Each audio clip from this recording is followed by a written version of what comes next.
រឿងនេះនិយាយពីគ្រួសារមួយដែលជីតាគួរឲ្យខ្លាចណាស់បានចិញ្ចឹមកូនសត្វល្អិតបុរាណមានអាយុ100ឆ្នាំ3ក្បាលបើយកវាទៅដាក់លើស្នែងចៀមសត្វល្អិតនឹងជន់ចូលក្នុងសាច់ចៀមបរិឆេទសាច់ឈាមរហូតអស់ហើយនៅសល់តែស្បែករលោងស្អាតដែលអាចយកទៅលក់បានថ្លៃថ្ងៃនោះក៏មានមនុស្សមកទិញស្បែកនេះវិញ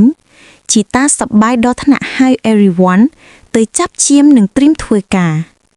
ប៉ុន្តែពេលបើកប៉ោងដាក់សត្វល្អិតវាមានសល់តែ2ក្បាលមួយក្បាលបាត់អន់ជីតាក៏អ៊ំតូចនឹងយាយសុទ្ធតែសង្ស័យថាខ្ញុំកូន9ជាញឹកយកវាចេញខ្ញុំសប្បាយឆ្នាំងទឹកភ្នែកព្រោះគាត់ជាច្រើនដងគិតថាខ្ញុំជាកូនដែលជូរចិត្តលួចអីវ៉ាន់ប៉ុន្តែខ្ញុំចាំបានថា3ថ្ងៃមុនអ៊ំតូចបាននាំមនុស្សចម្លែកពីរញឹកទៅក្នុងផ្ទះទោះជាយ៉ាងណាអ៊ំតូចមិនទុកឲ្យនរណាសង្ស័យឡើយហើយចូលបន្ទប់បុកទ្វារខឹងមួយរយៈក្រោយខ្ញុំបានឮសំឡេងអ៊ំតូចអស់ស្រែកពេលរំខានខ្ញុំពន្លឺទ្វារចូលទៅមើលឃើញមានរុនឈាមតូចនៅលើដៃគាត់ហើយឈាមហូរមិនឈប់គាត់រអាក់រអួលថាសត្វល្អិតបុរាណជួនចូលក្នុងដៃពេលជីតាវិលមកវាមានសភាពអាក្រក់ណាស់ដល់ថ្នាក់ដៃឆ្វេងរបស់គាត់คล้ายជាពណ៌ខ្មៅក្រហមជីតាមិនចាំបាច់គិតយូរបន្ទាប់ពីឮអ៊ំតូចស្រែកកាត់ចោលទៅជីតាដាក់ឆ្អឹងដៃកាប់ដៃគាត់ចោលដោយសន្លឹះតែមួយឈាមហូរដោយទឹកជ្រោះមានតែយាយតែប៉ុណ្ណោះដែលយំហៅឈ្មោះគាត់ជីតាចេញរៀបរីគ្រឿងរទេះមួនដើម្បីយកអ៊ំតូចទៅមន្ទីរពេទ្យហើយប្រាប់ខ្ញុំថាយប់នេះទៅស្នាក់នៅផ្ទះតាពូរបស់ខ្ញុំនៅចុងភូមិខ្ញុំត្រឡប់មកផ្ទះដើម្បីយកអីវ៉ាន់តែពេលឈប់នៅជ្រុងចៀមខ្ញុំលឺសត្វចៀមទាំងអស់បង្វែកក្បាលមើលខ្ញុំស្ទើរតែមិនក្រឡេកភ្នែកខ្ញុំខ្លាចរហូតរត់ចូលបន្ទប់នៅក្នុងបន្ទប់មានតែស្បែកដៃរបស់អ៊ំតូចដែលសត្វល្អិតបានញ៉ាំអស់សាច់ហើយសត្វល្អិតក៏មិនឃើញនៅដីខាងក្រោម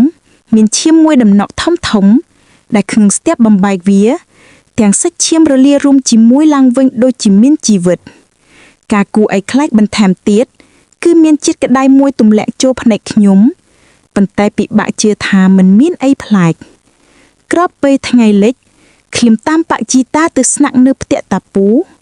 នៅទីនោះខ្ញុំឃើញបន្ទប់ស្ងាត់ងងឹតនិងក្លិនស្លុតឆ្អាបគួរឲ្យខ្លាចពេលខ្ញុំប៉ះតាពូភ្ញាក់ឡើងភ្លាមនិងក្នុងភ្នែកគាត់មានសត្វល្អិតពណ៌ក្រហម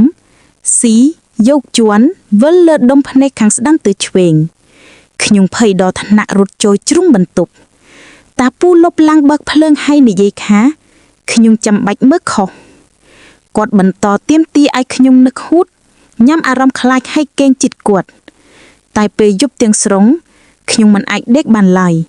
គិតតែអំពីសត្វល្អិតលើភ្នែកគាត់ខ្ញុំក៏យកចិត្តទុកដាក់មើលគាត់ជិតនិងថ្ងៃនោះខ្ញុំឃើញច្បាស់ជាងមុនលើភ្នែកតាពូមិនមែនជាសរសៃឈាមទេ